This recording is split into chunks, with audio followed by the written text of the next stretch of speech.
I'm Stephanie. And I'm Zack. And this is episode 549 of the Lawyerist podcast, part of the Legal Talk Network. Today, Stephanie talks with Temi Siyanbade about production and video content setups.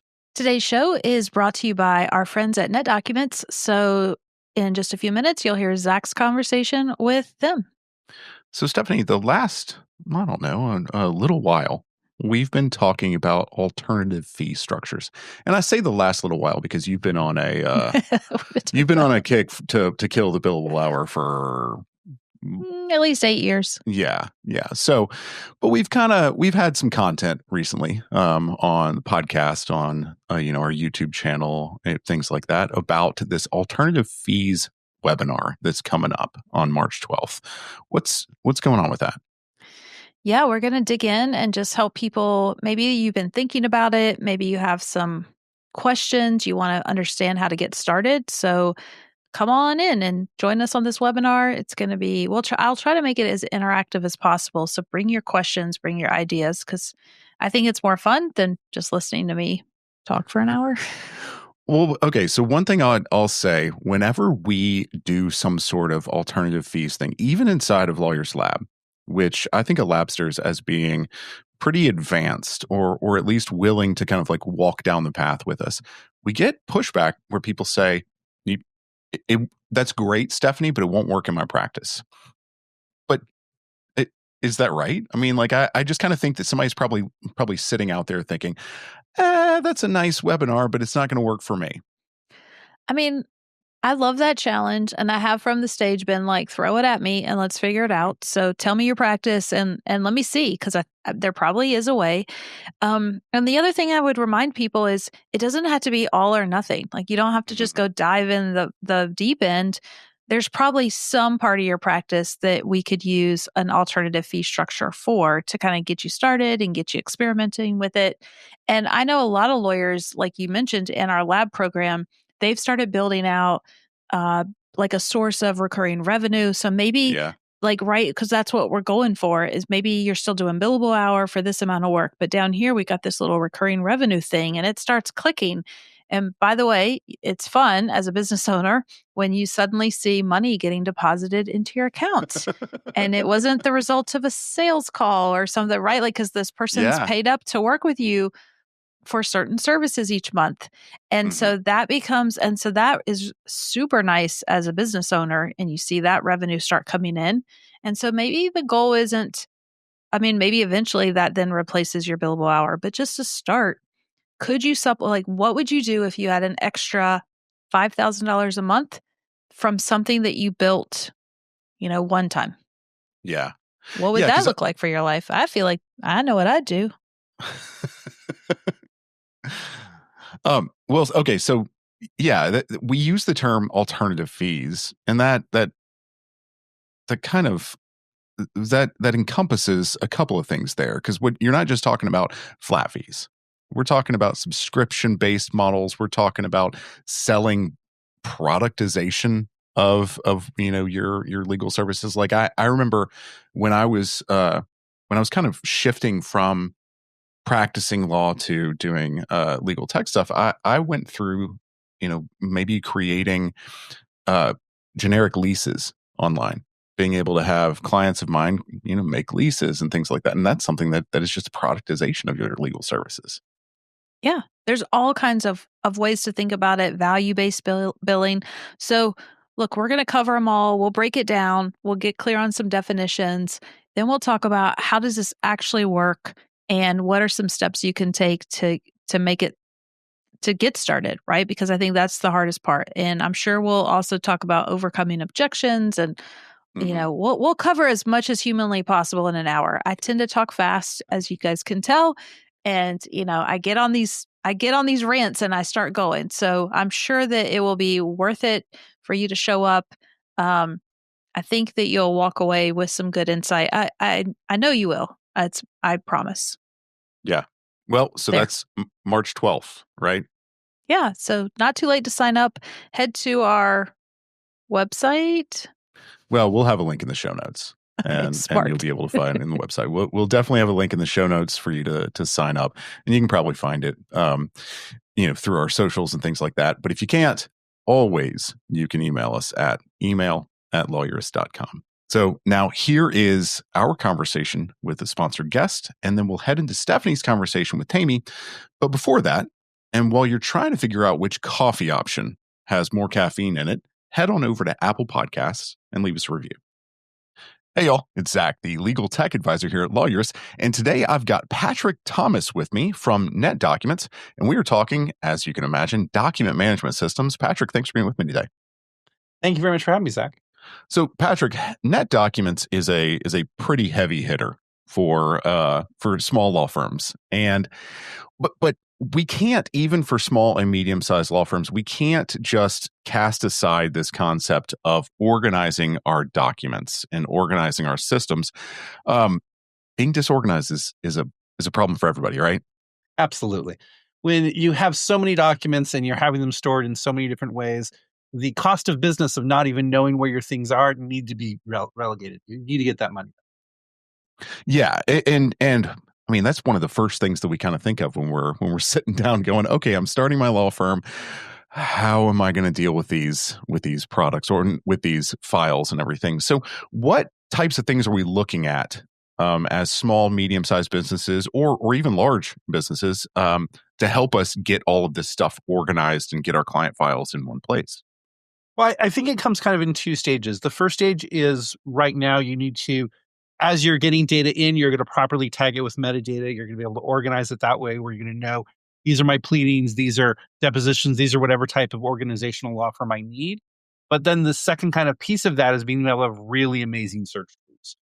With NetDocuments, you're going to be able to have so many different methods to search. You'll be able to be, I know I edited this 6 months ago, and it's only going to break down the stuff you did for that client matter 6 months ago.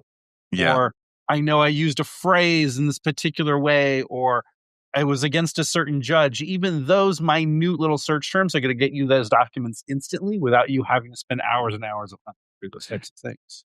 Yeah, because we're kind of beyond the concept of just taking our file cabinets and putting them somewhere digitally, because we're OCRing these documents. We're putting a lot of metadata in these documents. Like you're saying, NetDocs is putting a lot of metadata and frankly using artificial intelligence to put metadata into these things and making it to where we can find our documents so much easier. But it may be beneficial to use something that is specific to legal as well here, right?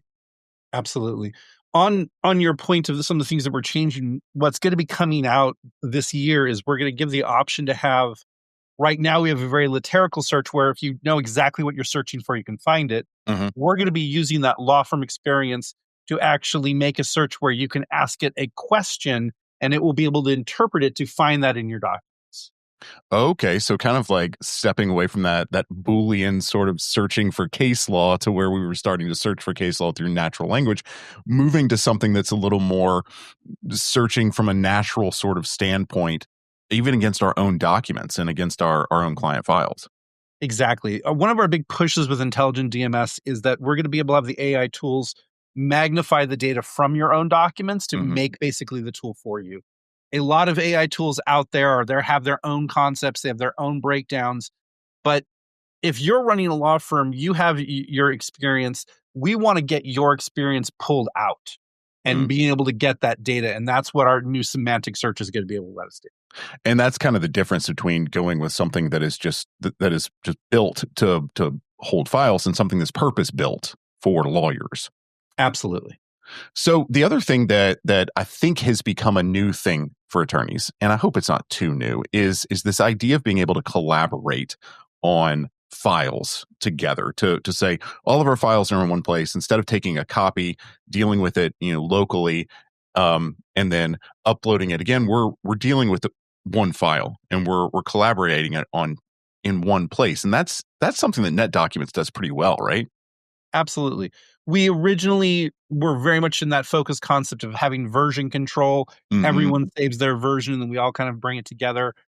Currently, right now, we have online collaborative tools where both people can be working at the same time. Yeah. And we are also expecting by end of year to actually be able to have it where you don't need to be using Office 365 online. You actually will be able to do this through your desktop experience and all your desktop tools you're used to, being able to have collaborative workspaces with.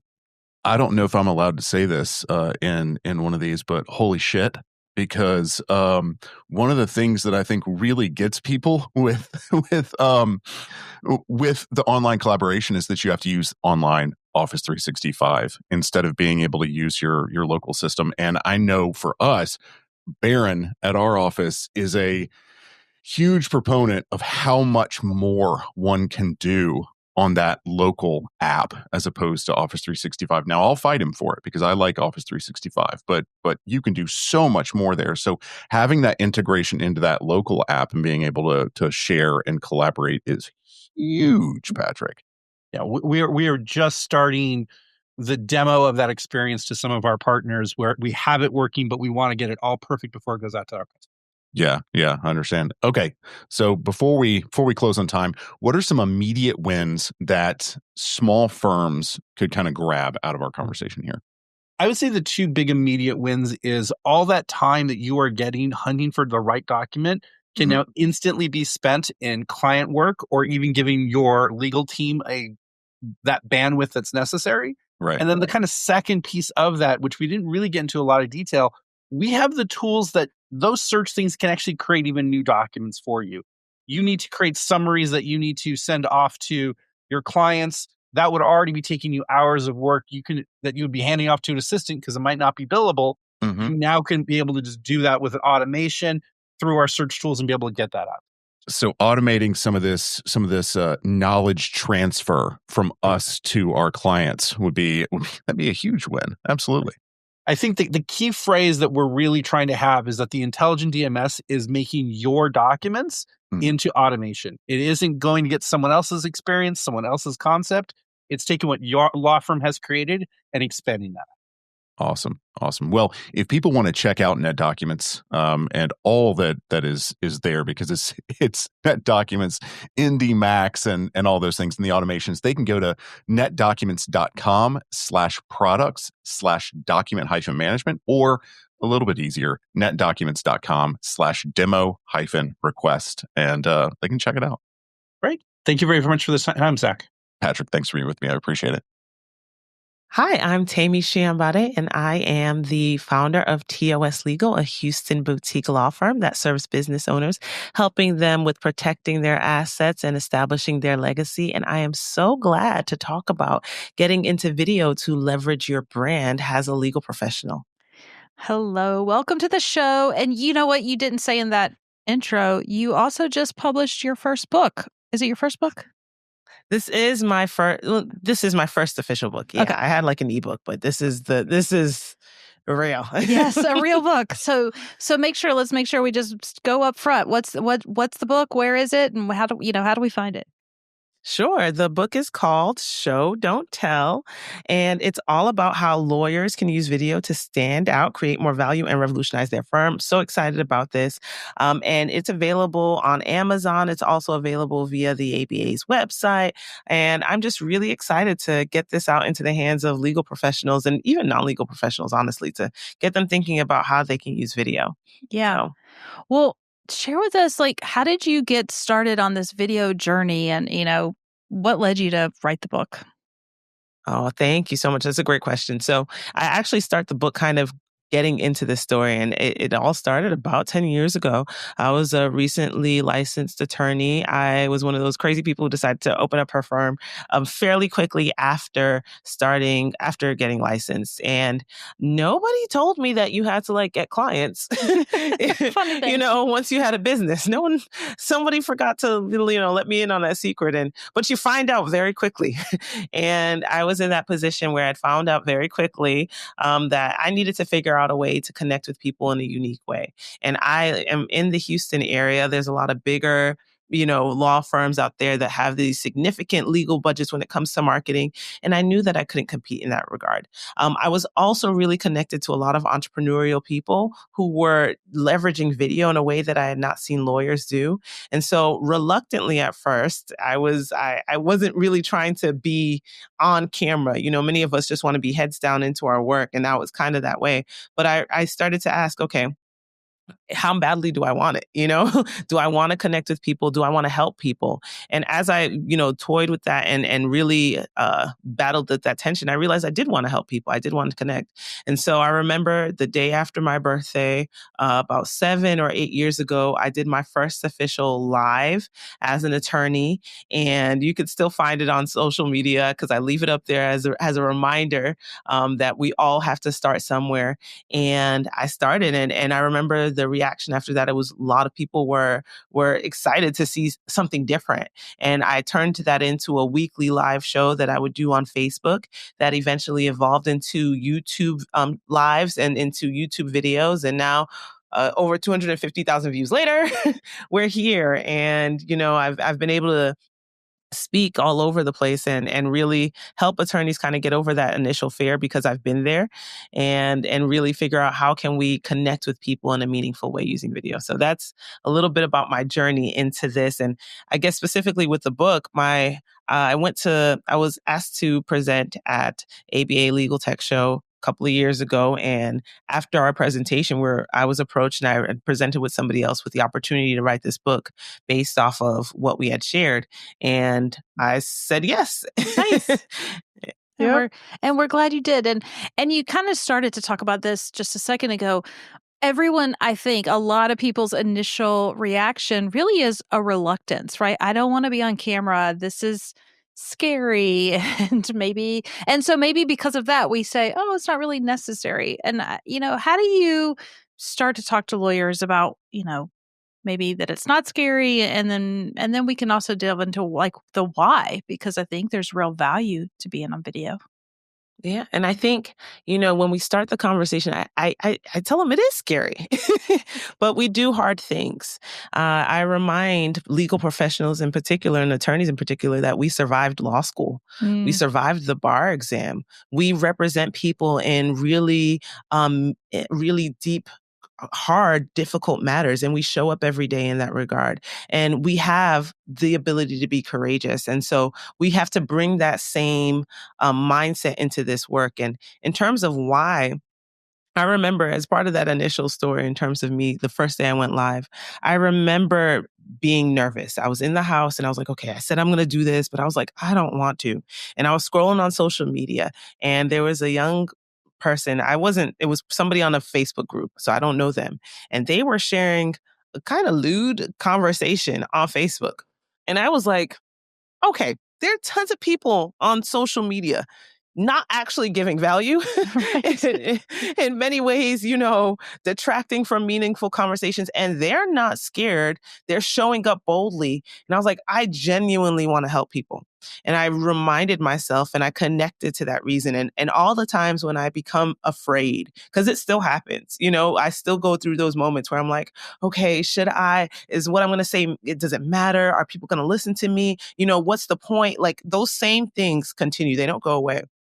But I remind myself that I am helping someone. Even if I help only one person, it's worth it. Right. And what I know to be true is that I'm usually not helping just one person. I'm able to help many people. And then I've also learned I'm helping myself. Some of the videos that I've created have been, if one person has that question, many people have that question. And I'm able to leverage work that I've done in the past, maybe even 3-4 years ago, and say, hey, I might not be able to sit with you right now, but I have a resource that can add value to you today, and send that to them. And when I look at that aggregate effect of all those little things, it makes it worth it for me. And I think it's worth it for legal professionals to really get out there and connect with people, because especially in today's day and age where there's so much misinformation, out there. People need folks to explain how this law thing actually works. Yeah. Not the way they hope it works, but the way it actually works according to the Constitution, according to the rules that we have in place. And, it's up to us to be those brave individuals to kind of step out there and be counselors like we say we are. Yeah. And so I wonder if you could share a little bit. So, you're primarily using this for marketing. Is that fair to say? Yeah. And I should say my marketing perspective comes from before I became an attorney, I was a teacher. So the way in which I leverage video to market is by education primarily. Right. Right. And so, same thing. We often, in the old days, like I can sound old, it was blogs, right? Like, hey, just go and share information. You're not giving legal advice. You're not trying to advise people, but you can educate some folks and get them to call you because they're going to need your help in navigating the system and doing all the things. And so we can use video in the same way. We just get on and we're sharing content in that form. Is that fair? Absolutely, absolutely. And I would say that, you can use video to supplement the blogging that you're doing. You can use that as, right now, shorts and reels and things like that on these different platforms are what people are paying attention to. We're used to sound bites. Create a 30-second, 1-minute video that leads them to the blog post that answers their questions. I would also Mhm. say in some of our areas, we're in areas where people can be proactive or reactive. And in areas that involve proactive preparation, so I do like business planning, people who are estate planning attorneys, I do business succession, right? Many times people don't even know that we have solutions that are available to them. So part of that education is allowing them to know that there is relief available, there is support available, there's this resource available. And by leveraging video to just, again, create answers to questions or bring about awareness about particular situations, all of those things add value and position you as an authority on various things so that people are like, I remember seeing this person speak on it. I might not remember everything that they said. I might actually walk into their office and ask them questions about exactly what they recorded. Right. But I remember that they were the person who spoke on this issue. Right. And Yes. there's value to that. Yeah. And talk to about the value of video in terms of these potential clients really getting to know you in a different way that maybe reading a blog post or looking at your website. Absolutely. I remember a particular instance where somebody came into my office and, when we're having those initial consultations, we want to build rapport. And the person was like, "Oh, I already feel like I know you. I remember that video where you spoke about doing X, Y, and Z with your younger sibling." And I don't talk about my family often, honestly. So I don't even know how many videos they watched, and people are always like, "Oh, I mean, even this past week, it's very interesting because even people who are in your network, right? Mm-hmm. Know one part of you, but those videos can open up another door." So I had somebody who was reaching out to me and I sent them a couple of videos and they were like, "Yeah, I went down the rabbit hole and it was so informative." And then they were in a better position to make a business decision based off of that. So what it does is it begins this warming where people already feel comfortable with you, where they already have this trust in you because you've already shown yourself to be an authority on something. You've already said that, "Hey, I actually do know how these things work." So you don't have to spend as much time building that during the actual conversation. I would also say, one of the things that I've noticed in my practice, right, is sometimes because it takes time to go over certain things, sometimes during those initial conversations, those initial consultations, your time is limited and there's so much you're trying to achieve within those 30 minutes, 60 minutes that you have. Well, if you implement video as part of that process, you can actually streamline that so that you can make sure that you're maximizing your time during those consultations, doing what matters most, diagnosing the situation for that client and telling them the game plan going forward. There's a lot of other stuff that's just extra that you can record a video. I mean, it doesn't just have to be about the substantive law. Yeah. A lot of people, when they're working with attorneys, they've never done it before. They might not know about the actual procedures. So maybe you are a trial attorney. Has your client ever gone into a courtroom? Do they know how to dress? Right. Do they know what to expect regarding that process? All of that can be covered in a video and can be repurposed and reshared and create, again, that connection, create that familiarity and all of those other things. So I and definitely I've seen it happen. Yeah, no, I love that. And it is funny, like what you said. I got onto a call to someone today and they're like, "I feel strange saying this, but I know you were just in Nashville because you talked about it on your podcast. So how was the trip?" He's like, "Is that weird?" I was like, "No, but yeah, but like people listen to the podcast and we have video as well. And then they do feel like they know you and but it's fun. And then I have to remember, what did I say on the show? Oh, yeah, sure. Exactly. I'm like, which video? Mhm. Where? But again, they feel comfortable, and then it's like, okay, we can get to the nitty gritty, and I don't know, it just makes things easier. And I'll say this, I like having the opportunity to add value without having to use my time over and over again in certain regards. Like it's just streamlined things for me. Yeah. And that's one of the biggest value adds. Absolutely. Okay. So you said, in one of your responses, you're like, are you going to do a short or a reel? And there's all these kind of different videos coming out, and I don't know if TikTok's still alive, but there's like, as soon as you say that, people kind of get fearful, like, do I have to dance and do I have to have graphics and pop things on the screen, right? Because if you told me how to do those things, I'd probably be like, no, thank you. So, but what is your advice if people are like, okay, I want to try this, I'm going to dip my toe in this and really go for it? Where should they start, and how do they start navigating all the different options? Oh, I love that. I think that they should start. So I'm personally biased kind of in favor of YouTube.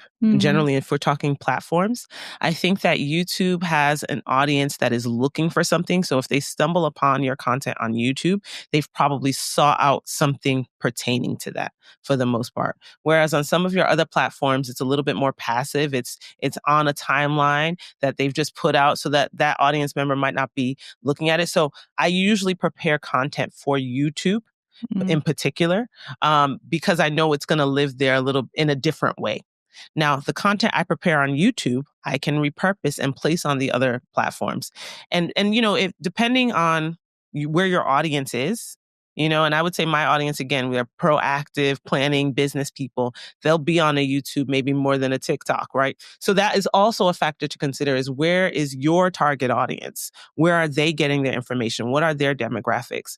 So if you find that your audience is in a particular platform more than the other one, prioritize that one and then learn kind of the secrets of that platform. So TikTok, they want something short, engaging, quick. There are certain ways to do leads and hooks that don't involve you dancing, but there are ways to, because I feel you. I think the most people I think I have one video, and it was the recent video where I was showing me opening up the box for my book, where I'm like jumping up and down. But beyond that, all my videos are talking head videos, because I was like, I like to dance, but I'm not trying to dance on YouTube. That's not what I'm trying to do right now.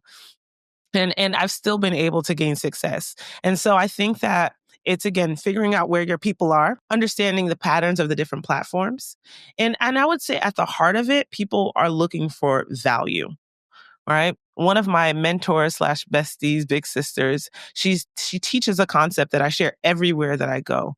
And her concept is make it your number one desire to help God's people, right? Like make it your focus to help people. So when it comes to me preparing my content for whatever platform, I'm asking myself, how is this going to help them the most? It's not about me. It's about helping them. And so most of the time, people want something that's going to deliver value quickly, something that's going to answer a question. And if I can pose that to them, if I can meet people where they are, maybe they're dealing with a particular fear, and I'm like, I know this is the fear, let me address it head on. That's the way I prepare the content. And if I do it that way, it's going to perform on the different platforms.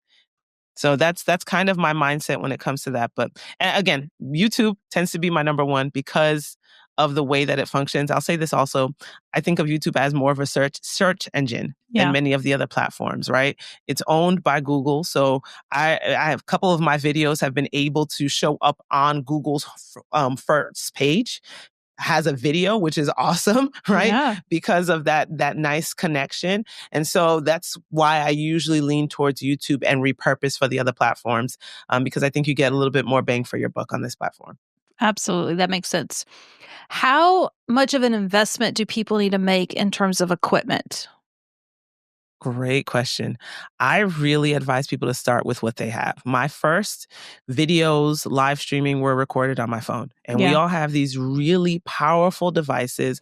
Our phones have excellent quality, and you can get lots of tools to, if you want to upgrade them a little bit, you can, but you can legit start with your phone and create content that connects with people and that looks great.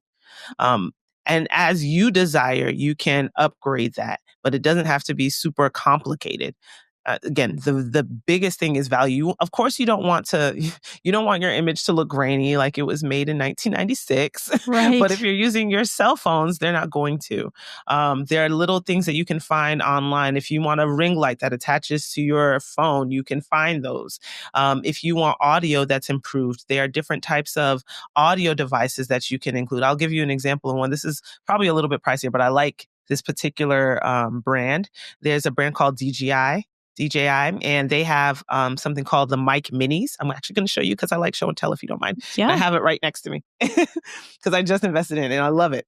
But this works with your fancy cameras. So if you have a mirrorless DSLR, you can do that. If you want to use it with your web camera, you can do that as well, plugging it into your computer. But it also connects with your phone. And so this is the little case for it.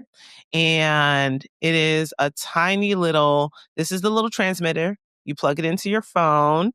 And then here is your little wireless microphone. Yeah. And you can put this on with a magnet onto your shirt and walk around and stuff. You can have your phone on a tripod and it makes your audio a lot better so that people perceive the quality of your video as being higher quality. The audio can make a difference in how people perceive what you've recorded. So just a little tidbit. I love that advice. I tell people just invest in one of those in the microphones because they're so easy. You can get them on Amazon. You can get them everywhere. And somebody once told me, so I just assumed this is true because, they seemed like they knew what they were talking about, but they said that today's iPhones are more powerful than the TV station's cameras like in the 80s, like what we grew up watching, that today we hold something that's better than those big clunky, things that they used to spend a lot of money on. Yeah. And so I think that's right. Like I try to remind people like your camera's, your phone's pretty awesome. So just use that and just get a little microphone and you're good to go. Honestly, it doesn't have to be a big setup. Yeah. Again, the value that you add for people. And then the funny, all these different apps, they are also, if you're talking about like, if you wanted to do extra, you wanted to add the song, you wanted to add something in the background, all your social media apps kind of have these capabilities to enhance whatever you record. So you don't need, again, all this extra. You can start with what's in your pocket right now. And sometimes, I don't know about you, but sometimes when it's too produced, I don't think people engage with it as much. There is something about like people are used to seeing those homegrown videos now, and so there's some kind of I think there's a bit of an authenticity when you just show up with your phone and not have this big production. Absolutely. Absolutely. Now I'm a gadget geek. So that's okay. I know. We're always comparing gadgets when we see each other. I'm like, oh, what you got in your bag? Let's see. Exactly. But there is something again to just, hey, I'm live and I'm here and I'm connecting with you. Like I see a ton of people who I can tell I'm like, they don't have the fancy camera, but they're connecting with people. They're keeping it real. I would say what's more valuable is not speaking in legalese. Like, how are you speaking to the people? Let's talk about the content because that's where you start to make that difference. So it's not just about being on video. It's about, are you actually speaking the way people understand? Are you speaking to the problems people have? When someone gets on video and they're speaking in a way where the people are like, oh yeah, that was exactly what I was scared of. And it wasn't described in some technical legal term, but it was described in their everyday language, they're going to listen because they're like, oh, this is actually relevant to me. Whereas if we're speaking in the language that we speak with our colleagues, in court, right, then there's going to be a disconnect and it's going to go over their heads and eyes are going to be glazed and we're going to pass through. But if they can sit down and say, you helped me understand this. You engaged me from the beginning. You didn't waste my time. I could tell you meant to help me. Like, they don't care if you're using your phone or if you're using a fancy camera. They're just like, you are here to help me. Yes, that's amazing. If people get started on video, are there some metrics that you recommend that they can use in the beginning to see if it's a success? Like obviously you had some pretty impressive numbers for us and you've been doing it for a while. I don't want people to think like, oh, if your first video doesn't go viral, you should quit. Like tell us though, what's reasonable and what should we be tracking? Is it views?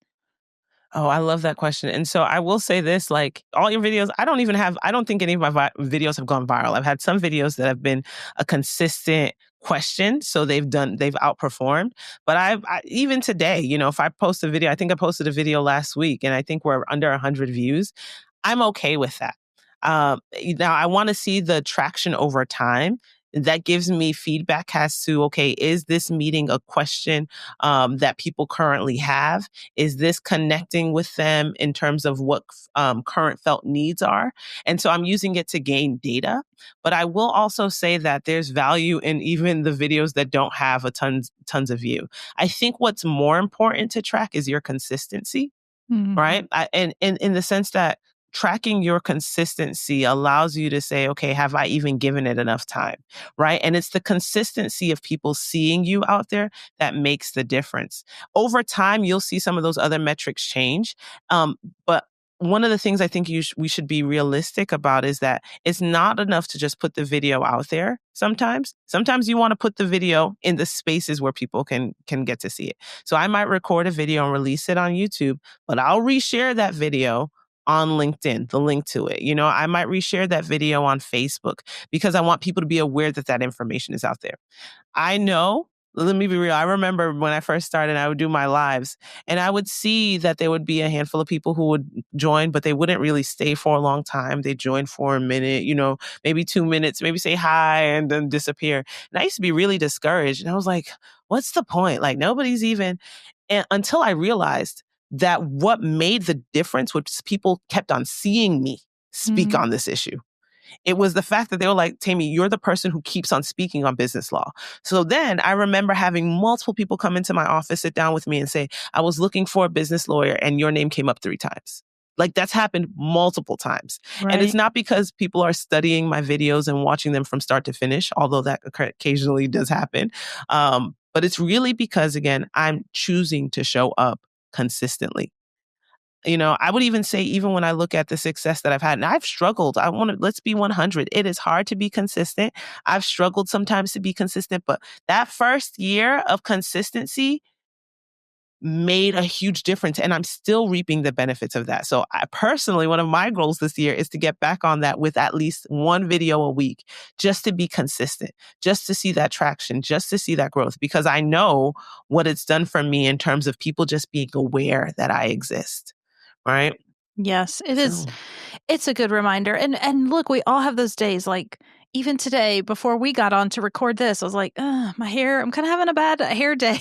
Like, I don't know if I want to do it, should I call and reschedule? And I was like, no, you just got to push through. And some days you look amazing. And some days, you guys see me like this. I don't know what's happening.